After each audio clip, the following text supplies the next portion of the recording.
Namaste, Dhanavad Pranam. By the instruction and grace of our spiritual master, Om Vishnupad Paramahamsa Shripad Bhakti Madhava Puri Maharaj, we are here reading Srimad Bhagavatam. Om Namo Bhagavate Vasudevaya. Om Namo Bhagavate Vasudevaya. Om Namo Bhagavate Vasudevaya. We're also paying our humble Dhanavad Pranam to Srila A.C. Bhaktivedanta Swami Prabhupada for providing us this wonderful commentary and translation of Bhagavatam. And following the guidance of Srila Bhaktisiddhanta Saraswati Thakur Prabhupada, we are praying to Śrīmatī Rādhārāṇī. Srila Bhaktisiddhanta Saraswati said that unless we can learn something about Śrīmatī Rādhārāṇī through our reading of Bhagavatam, then our study has been for waste. Yadi sevā-vañcitāḥ yasyāḥ kṛpayā vayaṃ labhema sarvaṃ prāpnumaḥ prayojanaṃ dhāmni śrī-bhagavat pade Kṛṣṇa-sambandhi sarvaṃ Yadi jānīmahe tutam Aṣṭādaśasu sahasreṣu ślokānāṃ bhāgavat-oktiṣu Rādhārānīṃ na vindāmaḥ tadā niṣphalaṃ bhagavat yayinam radhikaya kripam vina vyartasyat sarva-pariśramaḥ.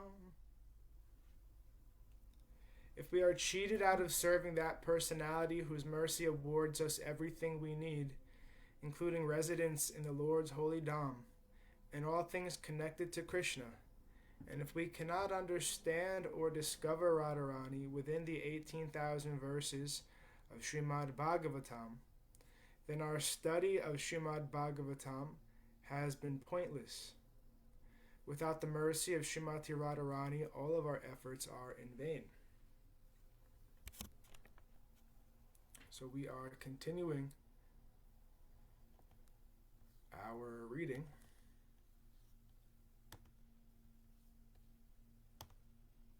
from Canto 5, Chapter 17, Text 8.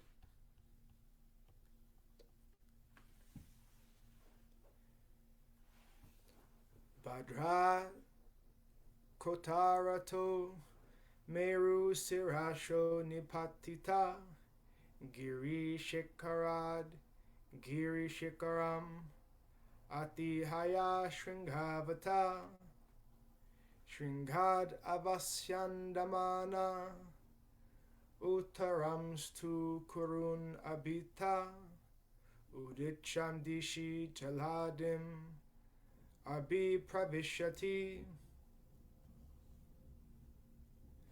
The branch of the Ganges, known as Bhadra, flows from the northern side of Mount Meru. Its waters fall onto the peaks of Kumuda Mountain, Mount Nila, Sveta Mountain, and Shringavan Mountain in succession. Then it runs down into the province of Kuru, and after crossing through that land, flows into the saltwater ocean in the north. Text 9.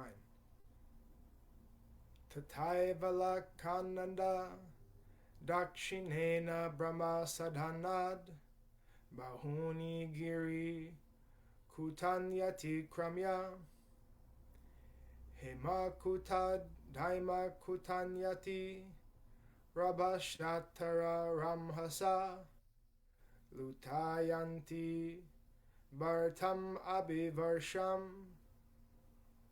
dakshinasyam dishi jaladim abhipravishyati yasyam shnartam chagat chata pumsha pade pade svamedha rajasuyadinam phalamna durlabam iti. Similarly, the branch of the Ganges known as Alakananda flows from the southern side of Brahmapuri or Brahmasadhana, passing over the tops of mountains in various lands. It falls down with fierce force upon the peaks of the mountains of Hemakuta and Himakuta. Hemakuta and Himakuta. After inundating the tops of those mountains, the Ganges falls down onto the tract of land known as Bharatavarsha, which she also inundates. Then the Ganges flows into the ocean of salt water in the south. Persons who come to bathe in this river are fortunate. It is not very difficult for them to achieve with every step the results of performing great sacrifices like the Rajasuya and Ashwamedha Yagyas. Purport. The place where the Ganges flows into the salt water of the Bay of Bengal is still known as Ganga Sagara, or the meeting place of the Ganges and the Bay of Bengal. On Makara Sankranti, the month of January-February, thousands of people still go there to bathe, hoping to be liberated. That they can actually be liberated in this way is confirmed herein. For those who bathe in the Ganges at any time, the results of great sacrifices like Ashwamedha and Rajasuya Yagyas are not at all difficult to achieve. Most people in India are still inclined to bathe in the Ganges, and there are many places where they can do so. At Prayag or Allahabad, many thousands of people gather during the month of January to bathe in the confluence of the Ganges and Yamuna. Afterward, many of them go to the confluence of the Bay of Bengal and the Ganges to take bath there. Thus, it is a special facility for all the people of India that they can bathe in the water of the Ganges at so many places of pilgrimage. Text 10. Anye cha nadha nadyas cha varshe varshe shanti bahuso mervadi giri duhitara satashaha. Dhanavad pranam Śrīmatī Umadevi Dasi. Hare Krishna, Dhanavad pranam Prabhupada. Many other rivers, both big and small, flow from the top of Mount Meru. These rivers are like daughters of the mountain, and they flow to the various tracts of land in hundreds of branches. Text 11. Tatrapi bharatam eva varsham karma kshetram anyanyastra asta varshani svarginam punya sesho pabhogastanani baumani svarga padani vyapadishanti. Among the 9 Varshas, the tract of land known as Bharatavarsha is understood to be the field of fruitive activities. Learned scholars and saintly persons declare the other 8 Varshas to be meant for very highly elevated pious persons. After returning from the heavenly planets, they enjoy the remaining results of their pious activities in these 8 earthly Varshas. Purport. The heavenly places of enjoyment are divided into 3 groups: the celestial heavenly planets, the heavenly places on earth, and the Bila heavenly places, which are found in the lower regions. Among these 3 classes of heavenly places, Bhauma Svarga Padani, the heavenly places on earth are the 8 Varshas other than Bharatavarsha. In Bhagavad Gita 9.21, Krishna says, Kṣṇe punye martya lokam vishanti.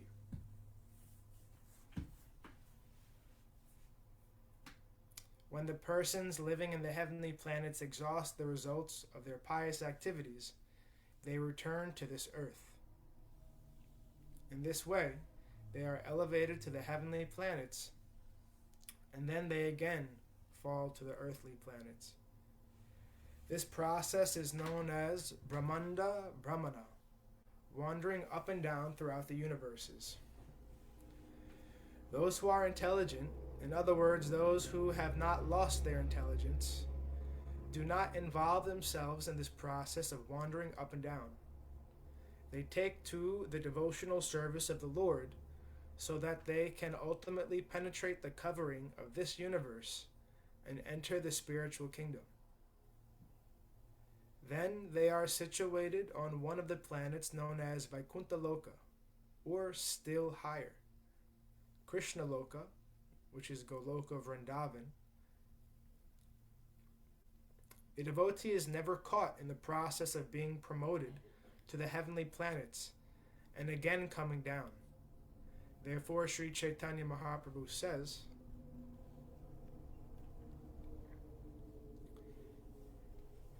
Erupe Brahmanda Brahmite Kona Bhagyavan Jiva Guru Krishna Prashade Paya Bhakti Lata Bija.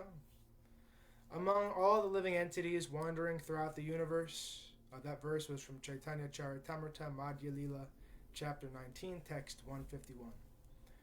Among all the living entities wandering throughout the universe, one who is most fortunate comes in contact with a representative of the Supreme Personality of Godhead, and thus gets the opportunity to execute devotional service.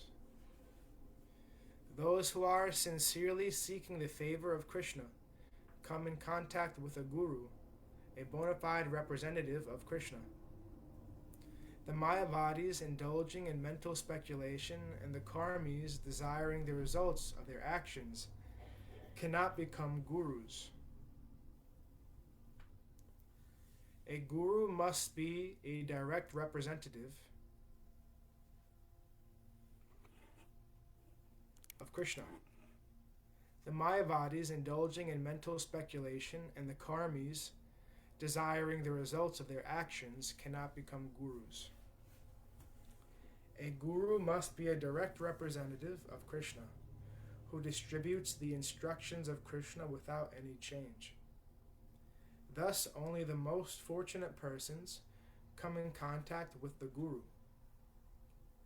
As confirmed in the Vedic literatures, Tad Vigyartam Sa Gurum Eva Bigachet, Mundaka Upanishad. To understand these things properly, one must humbly approach with firewood in hand a spiritual master who is learned in the Vedas and firmly devoted to the absolute truth. Mundaka Upanishad 1.2.12. One has to search out a guru to understand the affairs of the spiritual world. Srimad Bhagavatam also confirms this point. Tasmad gurum prapadyeta jigyashu shreya uttamam. Bhagavatam 11.3.21. One who is very interested in understanding the activities in the spiritual world must search out a guru, a bona fide representative of Krishna. From all angles of vision, therefore, the word guru is especially meant for the bona fide representative of Krishna and no one else. Padma Purana states, Avaishnavo Gurur Nasyat. One who is not a Vaishnava or who is not a representative of Krishna cannot be a guru. Even the most qualified Brahmana cannot become a guru if he is not a representative of Krishna. Brahmanas are supposed to acquire 6 kinds of auspicious qualifications. They become very learned scholars, patana, and very qualified teachers, patana. They become expert in worshiping the Lord or the demigods, the yagya, and they teach others how to execute this worship, yagyana. They qualify themselves as bona fide persons to receive alms from others, pratigraha, and they distribute the wealth in charity, dana. Yet even a brahmana possessing these qualifications cannot become a guru unless he is the representative of Krishna, Gurur Nasyat. Vaishnava Svapacho Guru. But a Vaishnava, a bona fide representative of the Supreme Personality of Godhead, Vishnu, can become a guru even if he is a Svapacha, a member of a family of dog eaters. Of the three divisions of heavenly planets, Svargaloka Bhauma Svarga is sometimes accepted as the tract of land in Bharatavarsha known as Kashmir. In this region, there are certainly good facilities for material sense enjoyment, but this is not the business of a pure transcendentalist. Rupa Goswami describes the engagement of a pure transcendentalist as follows. Anya bilasita sunyam, gina karmadhyana vritam, anukuyena krishnanu, shilanam bhaktir uttamam. Madhyakan. I believe this is from his Bhakti Rasamrita Sindhu, or is it Chaitanya Charitamrita? Chapter 19, so probably Chaitanya Charitamrita, Madhya Lila, chapter 19, text 167. One should render transcendental loving service to the Supreme Lord Krishna favorably and without desire for material profit or gain through fruitive activities or philosophical speculation. That is called pure devotional service. Those who fully engage in devotional service to Krishna just to please him are not interested in the three divisions of heavenly places, namely Divya Svarga, Bhauma Svarga, and Bila Svarga. Okay, thus ends our reading for today. We'll continue from text 12 on Monday.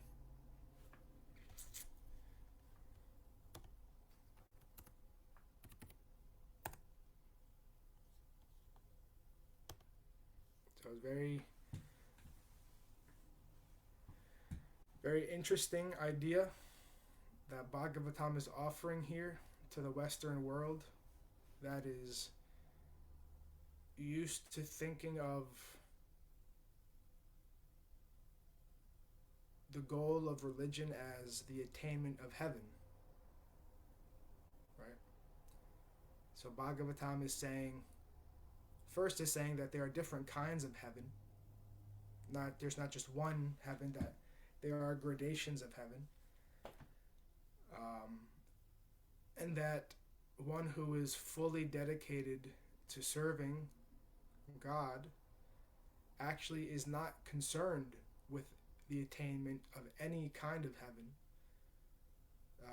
due to the fact that the heavenly planes of consciousness are still rooted in some self-centered pleasure.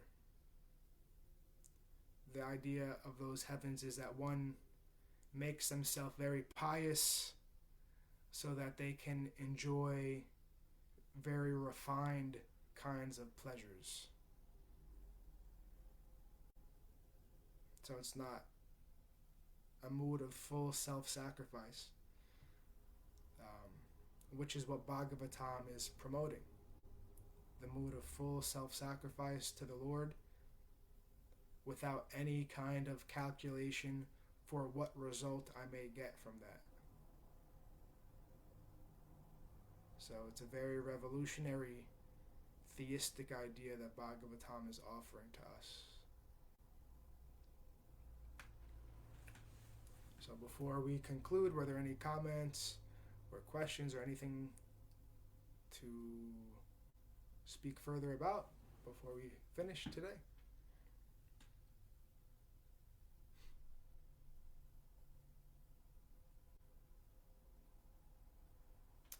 Jayam Vishnupad Paramahamsa Shripad Bhakti Madhava Puri Maharaj Ki Jai. Jai. Jai Srila Prabhupada, Srila Guru Maharaj, Srila Guru Dev, Srila Acharya Dev, Srila Tirtha Maharaj Ki Jai. Jai. Shri Rupanuga Guru Varga Ki Jai. Jai. All glories to the assembled devotees, all glories to the worldwide devotees. Sama Bhakti Veda Vrinda Ki Jai. Jai. Jai Navadvip Dham Ki Jai, Mayapur Dham Ki Jai. Jagannath Puri Dham Ki Jai, Jagannath Baladev Subhadra Ju Ki Jai, Ganga Mai Yamuna Mai Ki Jai, Vrindavan Dham Ki Jai, Govardhan Gupta Govardhan Dham Ki Jai, Sham Kund Radha Kund Ki Jai, Tulsi Devi Bhakti Devi Vrinda Devi Ki Jai, Jai Harinam Sankirtan Yagya Ki Jai, Scientific Sankirtan Yagya Ki Jai, Princeton Bhaktivedanta Institute Ki Jai, Shri Chaitanya Saraswat Mat Ki Jai, Nitai Gora Premanandi Hari Hari Bol, Śrīmatī Uma Devi Dasi Ki Jai, Tulsi Maharani Devi Dasi Ki Jai, And Krishna Keshava Das Brahmacharya Ki Jai. Jai Gurudev. Jai Gurudev. Dhanyavad. Hare Krishna. Hare Krishna.